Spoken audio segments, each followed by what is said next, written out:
Good morning students. अपने आज का टॉपिक है बेलन का एथन टोरिज्म ऑफ ए सिलेंडर। सिलेंडर क्या होता है? बेलन। बेलन दो प्रकार की होती है, एक खोखला बेलन होता है और एक बड़ा बेलन होता है। अपने कौन सी बात कर रहे हैं? अपने बड़े बेलन की बात कर रहे हैं, खोखले बेलन की बात नहीं कर रहे। तो अपने बात करते हैं बेलन का एथन। अपरूपण गुणांक पढ़ा था अपने ने, अपरूपण विकृति भी पढ़ी थी अपने ने, ये फाइल से लिखते हैं। उसमें क्या था?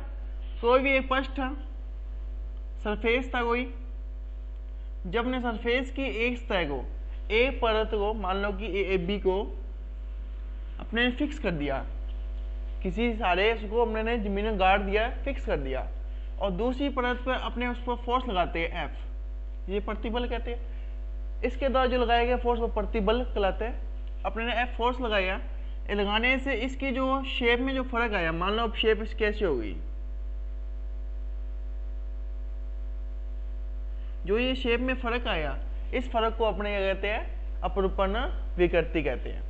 तो अपने उस पर लेके चलेंगे बेलन के एथन में अपने ज्ञात करेंगे। एक तो इसकी टो ज्ञात करेंगे, बला गुण, इसको ऊपर विकृति जो लगाएंगे, अपने फोर्स लगाएंगे, फोर्स के कारण इसमें क्या फर्क आया, क्या इसमें कमी आई, ज्यादा बड़ा क्या हुआ, उसको पता करें, उस पर कार्य के बारे में पता करेंगे। अपने इसका नेटा ज्ञात कर लेंगे, अपने फाई कर लेंगे, ये सारे इसके बारे में अपने ज्ञात करेंगे। तो हमने बात करते हैं बेलन के एथन की, कि बेलन के एथन में क्या होता है।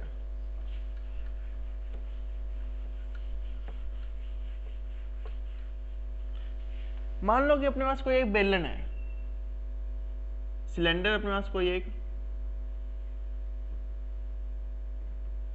जो सिलेंडर ले लिया अपने ने। अब भाई ये भरा सिलेंडर है, खोखला नहीं है, ध्यान रखना, ये खोखला सिलेंडर नहीं, भरा सिलेंडर ले रहे अपने। तो इनके अंदर बॉल पड़ते होगी। इस सिलेंडर में अपने मान लें कि इसके अंदर एक ये है तार है, तार है, सिंगल है, सिंगल ले लो, ये तार ले ली अपने ने। तार की भी कोई ना कोई मोटाई होगी, थिकनेस होगी, इसकी लंबाई होगी। मान लिया कि अपने ने इस बेलन का लंबाई ले ली, अपने ने एल ले ली, बेलन की लंबाई एल है, इसकी त्रिज्या आर ले ली अपने ने, लंबाई एल, त्रिज्या आर ले ली। अब क्या करते हैं अपने, मान लो कि इसका जो ये फिक्स है, ये पॉइंट ए है, ये मान लो पॉइंट ए है। इस पॉइंट ए को अपने फिक्स कर दिया, फिक्स कर दिया, और ये बिंदु मान लिया बी है। ए को फिक्स करके बी बिंदु पर अपने फोर्स लगा रहे हैं, वो ये प्रूपन वाली बात कर रहे हैं। अपने ए को फिक्स करा, दूसरे पर फोर्स लगा रहे हैं, इस पर फोर्स लगाया, इसको घुमाया अपने ने। बेलन है, गोल होती है बेलन, तो घुमाया इसको। जब अपने की जो मान लो कोई गोल चीज है, उसको घुमाते हैं, जब उसको अपने घुमाते हैं तो देखते हैं कि ऊपर से वैसे रहता है, नीचे से घूम जाता है, और टूटने का डर भी रहता है। वही चीज है इसमें, इसको अपने ने घुमाया बेलन को। जब इसको अपने ने इसको घुमाया तो क्या हुआ, तो जो ये बी पर थी, ये बी क्या होगी, बी डैश बन गई, इनके बीच में कौन आया, जिसे फाई कहते हैं। ये क्या है? अपरूपण कौन है?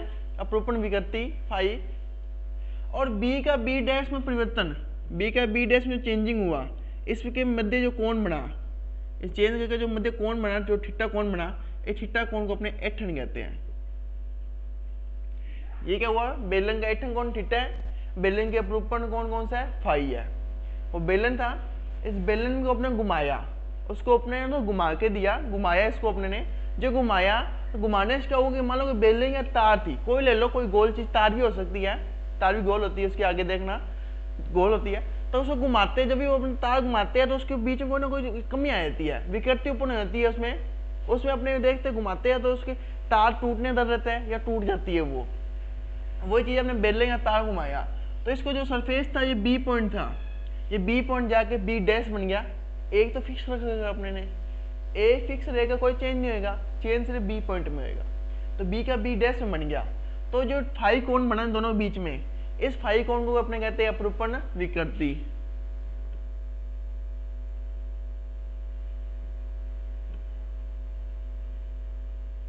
और ये थीटा कोण बना, ये क्या कहलाता है? एथन कहलाता है। तो अपने थीटा और फाई लेके चल रहे हैं। मान लो कि अपने ए बी पर थी ये, मान लो ये पूरा सरफेस था, ये पूरा सरफेस लेके चलते अपने, ए बी सी डी, पूरा सरफेस है ये। मान लो बेलन को खोल दिया मैंने, इस पूरे बेलन को बीच काटा मैंने, पूरा खोल दिया, पूरा खोल दिया। इसकी लंबाई कितनी आ गई, एल आ गई। बेलन की त्रिज्या आर थी, चौड़ाई कौन सी होगी, ये होगी चौड़ाई यहाँ से यहाँ तक। ये पूरी गोल है, मान लो ये मार्कर ले लो, ये बेलन है, ये मार्कर का ये पूरा, ये क्या होगी, चौड़ाई होगी, ये लंबाई होगी इसकी, ये क्या होगी, चौड़ाई होगी, पूरा गोल। तो गोल की जो सिर्फ उसकी साइड साइड वाली परत होगी वही होगी मोटाई, चौड़ाई। तो चौड़ाई कितनी होगी इसकी, 2 पाई आर। इस वर्त है, ये वर्त की परिधि क्या होगी, इसकी चौड़ाई, तो इसकी अपने चौड़ाई ले ली 2 पाई आर। अब ए बी पर अपने एठन कोण लगा रहे हैं, ए बी से क्या बन गया, ये ए बी डैश बन गया। ऐसे डीसी में भी पेंजिंग आएगी ना, तो ये सी डैश बन गया, इसमें भी कौन आ गया, फाई। तो ये तो अपने क्या बन गया, आयताकार परत बन गई जिसकी लंबाई कितनी है एल, जिसकी चौड़ाई कितनी है 2 पाई आर। इसको अपने घुमाया या अपने ने कोई भी विकृति लगाई बिंदु ए और डी को फिक्स करके, तो बिंदु बी का बी डैश में चेंज हो गया, सी डैश में चेंज हो गया, दोनों बीचों कोण कितना है, फाई फाई आ गया, अपरूपण कोण कहते हैं, विकृति कहते हैं। ये था। अब अपने मान के चलते कोई ए बी परत थी, जब ए बी परत चेंजिंग किसमें आ रही है, सिर्फ अपने ये परत नहीं लेके चल रहे, सिर्फ अपने ए की परत की बात कर रहे हैं, ए बी परत की, अपने ए बी परत की बात करेंगे, पूरे बेलन का बाद में समाकलन करके अपने वैल्यू निकाल सकते हैं। ए बी परत की बात करी, जब ए बी परत की बात करते हैं तो बी का बी डैश में चेंज हुआ, एल लंबाई की परत है, एल लंबाई की परत बी का बी डैश में चेंज हुआ, तो बी डैश तो चेंज कर देगा अपने एल फाई, चाहे एल थीटा। बी डैश है, बी का बी डैश में चेंज हो रहा है, क्योंकि बी का बी डैश में चेंज हो रहा है, तो एल लंबाई की परत है ये, एल लंबाई में, और फाई क्या है इसका, अपरूपण विकृति, अपरूपण कोण कह देते हैं इसको, यही विकृति होती है। बी डैश एक्स थीटा भी होते हैं। हाँ, यहाँ अपने एक्स क्या ले रहे हैं, मान लो कि ये बहुत सारी परतों से मिलकर बना हुआ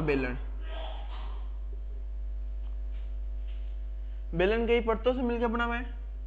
अपने ने भारी परत, तो देखो मान लो 2 परत मिलकर बना हुआ है, ये अपने 2 परत ले ली सिर्फ, तो अंदर वाली परत की दूरी एक्स, बाहर वाली कितनी होगी, एक्स प्लस डी एक्स होगी। मतलब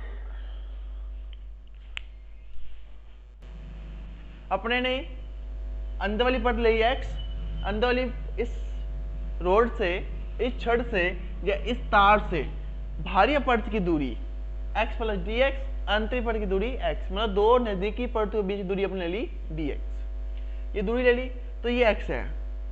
अपने जानते हैं फाई बराबर क्या होता है, फाई बराबर होता है x पोन एल थीटा, इससे ये आ गया, बी डैश की दूरी बराबर है एल फाई, इसमें जो एठन आया उसके कारण एक्स थीटा आ गया, एक्स दूरी पर जाके उसके परत में एठन आया, थीटा कोण का एठन आ गया, इसमें एक्स दूरी परत वाली में अपने आंतरिक परत से इसका लिया। ये अपने ये भारी बीच में लिए परत ये बेलन की परत है, कोई बीच में तार नहीं डाली अपने स्पेशल, ये बेलन की परत है, इसके बीच वाली परत पर अपने विचार कर रहे हैं कि इसे घुमाएंगे तो बीच वाली परत पर क्या परिवर्तन आएगा, तो वो परिवर्तन में बात करी, बी डैश में चेंज आया एच थीटा, और ये एल फाई दोनों बराबर हो गए, तो फाई कितना आ गया, एक्स एल थीटा आ गया। ये इसकी परतों के कारण आ गए ए परत के कारण, तो इसके ऊपर अपने वही लगेगा, अपरूपण गुणांक लगेगा, अपरूपण गुणांक नीटा लगेगा, वो क्या होता है देखो,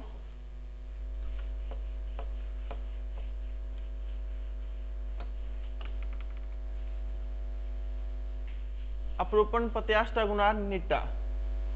जो अपरूपण की विकृति की बात कर रहे हैं, प्रतिबल की बात कर रहे हैं, तो ये क्या होता है, अपरूपण प्रतिबल,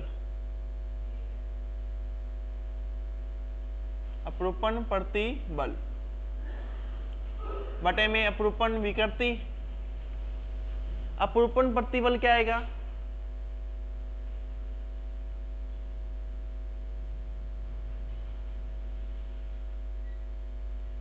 नीटा इंटू फाई आएगा, नीटा पता नहीं, फाई की वैल्यू अपने अभी फाइंड करी है, एक्सपोनेल थीटा, ये अपने फाई की वैल्यू आ गई। यहां से क्या आ गया, अपने अपरूपण प्रतिबल आ गया। अब देखो इसके ऊपर शांता लग गया, स्पर्श प्रतिबल लगेगा, तो स्पर्श करने से जो प्रतिबल मिलता है स्पर्श। तो इसके ऊपर देखो पूरे बेलन के ऊपर कितना स्पर्श बल लगा उसकी वैल्यू फाइंड करते हैं अपने। तो स्पर्श बल क्या होता है, अपरूपण प्रतिबल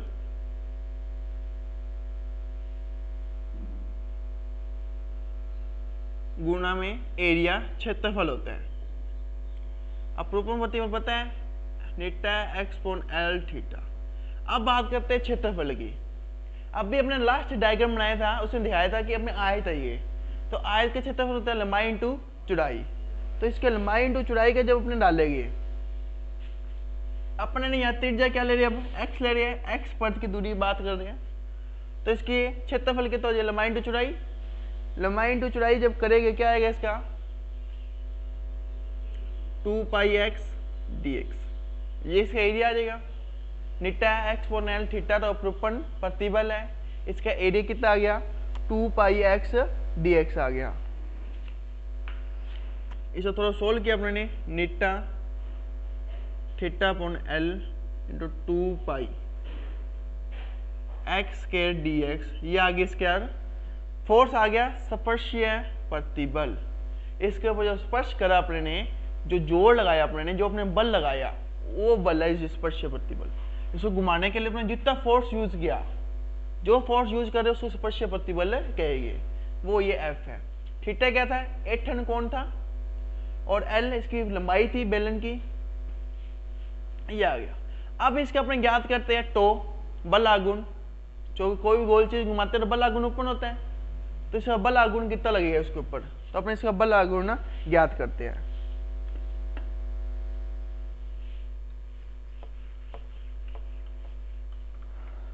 बल आगुण क्या होता है, टो होता है। अपने डी टो क्यों ले रहे हैं, एक अल्पांश की बात कर रहे हैं, सिर्फ अपने एक पर्थ की बात कर रहे हैं। मान लो इस पर्थ के कारण इसके ऊपर लगा तो एक अल्पांश, अपने एक अल्पांश मामले से घुमाया, एक अल्पांश के ऊपर कितना बल लग रहा है वो ज्ञात कर रहे हैं।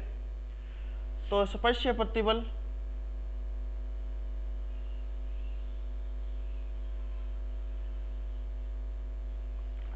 बल आगुण क्या होता है, बल गुणा में आगुण, जो विस्थापन हो रहा है उसका दूरी x है, x की दूरी है बीच की, तो इसका कितना लगेगा 2 pi eta theta upon L x cube d, ये लगेगा डी टो।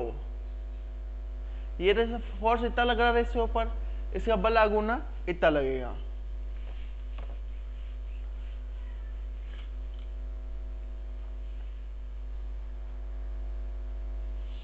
ये डी टो लगे था।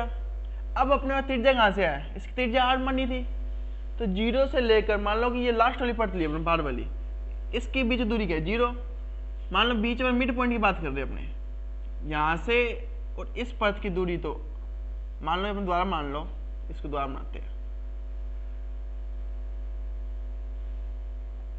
मान लो अपने इस पर्थ की बात करी, इस पर्थ की इस पर्थ से दूरी कितनी है 0, और यहां तक जो त्रिज्या होगी इसकी उतनी दूरी होगी, वो कितनी है 8। तो इसकी लिमिट पॉइंट कितनी बनी 0 से 8। जो खुद की दूरी खुद से तो 0 होगी, और इधर लास्ट वाली जो पर्थ होगी वो त्रिज्या के बराबर होगी इसकी, तो त्रिज्या कितनी है इसकी 8, तो 0 से 8 इसकी लिमिट पॉइंट हो जाएगी।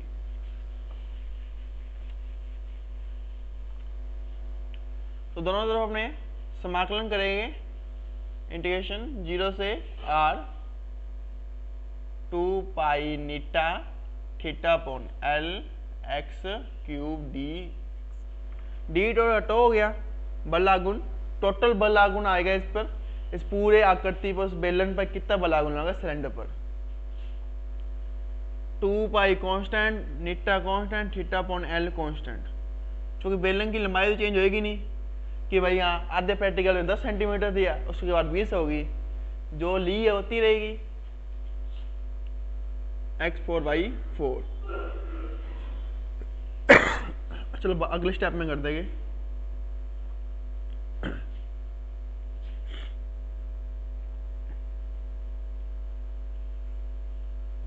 x4/4 0 से x4 क्या होगा समाकलन में x की घात n हो, तो n+1 वाई अपॉन में n+1 होता है। ये सिंपल फॉर्मूला है समाकलन का।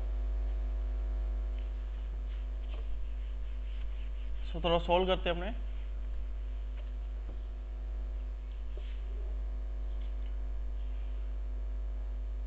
To pi eta theta upon में एल। ये नीटा है, ध्यान में नीटा क्या होता है? अपरूपण प्रत्यास्थता गुणांक है। ये अपरूपण प्रतिबल बटे अपरूपण विकृति r की पावर 4 बटे में 4। ये कैंसिल आउट हुआ, 2 आ गया, तो टो कितना आ गया? नीटा पाई थीटा अपॉन में एल आर स्केयर, साथ में निकलो इसको, आर स्केयर 2।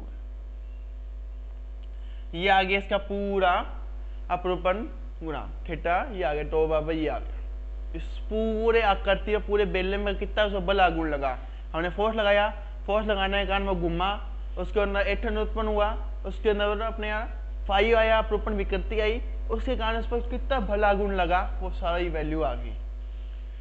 थीटा पॉइंट में ले गया मैं, नीटा पाई आर स्क्वायर अपॉन में 2l, Neeta pi are upon में 2l, सॉरी यहाँ चेंज कर देना, r की पावर 4 है ये, स्क्वायर नहीं, यहाँ 4 थी नहीं, देखो लिखने में गलती हो गई थी, r की पावर में 2l। ये वैल्यू क्या होती है? ये c कहते हैं, मोरोडी गुणांक। ये क्या कहलाता है? ये मोरोडी गुणांक लाता है, संपीड़ित दृढ़ता के कारण उसको जो मोड़ रहे अपने, उसको जो दृढ़ता गुणांक है वो सी कहलाता है।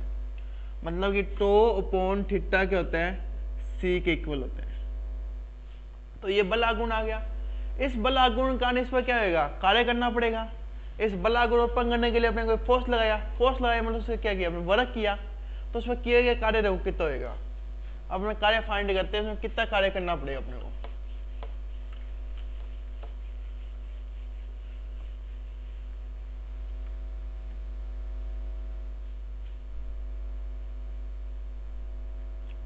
अपने फाइंड करना है डी डब्ल्यू, किए गए कार्य है। कार्य कब होएगा? कार्य क्या होता है? टो डी थीटा होता है, 0 से थीटा के बीच में। तो डी डब्ल्यू क्या होएगा? 0 से थीटा, टो की वैल्यू ये रही, नीटा पाई थीटा r4 अपॉन में 2l d थीटा। इसका जब आपने इंटीग्रेशन करा, नीटा बार थीटा बार r4 बार 2l बार थीटा स्क्वायर अपॉन में 2 हो गया, 0 से थीटा, नीटा पाई r4, इधर भी होएगा, इधर w आ गया, थीटा स्क्वायर बाई 2। कितना आ गया कार्य इस पर? नीटा पाई आर स्क्वायर, आर गया 4 थीटा स्क्वायर बटे में 2 4। मतलब इतना बल आगुण उत्पन्न करने में, इतना बल आगुण उत्पन्न करने में अपने को इतना कार्य करना पड़ेगा, इतना फोर्स लगाना पड़ेगा कि इतना कार्य हो जाए, तो इतना बल आगुण उत्पन्न हो जाए। बात है कि अपना फोर्स इतना लगाए कि उसमें कार्य इतना हो, इतना कार्य होएगा तो इतना बल आगुण उत्पन्न होएगा। अगर तो दूसरी भाषा में बात करें अपने सेकंड लैंग्वेज, इतना अगर अपने उसमें बल आगुण लगाते हैं तो इतना अपने कार्य उसमें करना पड़ेगा। तो ये वर्क आ गया। ये था अपने बेलन का ऐंठन। बेलन में हमने बल आगुण लगाया, उसके कारण उसमें फोर्स लगाया, उसको जो बल आगुण उत्पन्न हुआ उसका फॉर्मूला डेरिवेशन किया अपने कार्य का फॉर्मूला डेरिवेशन किया। अब अपने बात करें, मान लो खोखला बेलन है, वो जरूरत नहीं सारा भरा हुआ बेलन होएगा, मान लो वो खोखला बेलन है, तो खोखला बेलन के लिए टो का फॉर्मूला क्या होता है? नीटा पाई थीटा अपॉन में 2l। मान लो उसकी पहली त्रिज्या 8,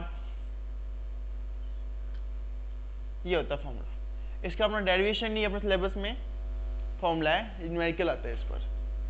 R2 क्या है? इसकी भारी त्रिज्या, R1 क्या है? इसकी आंतरिक त्रिज्या, आउटर रेडियस है ये इनर रेडियस।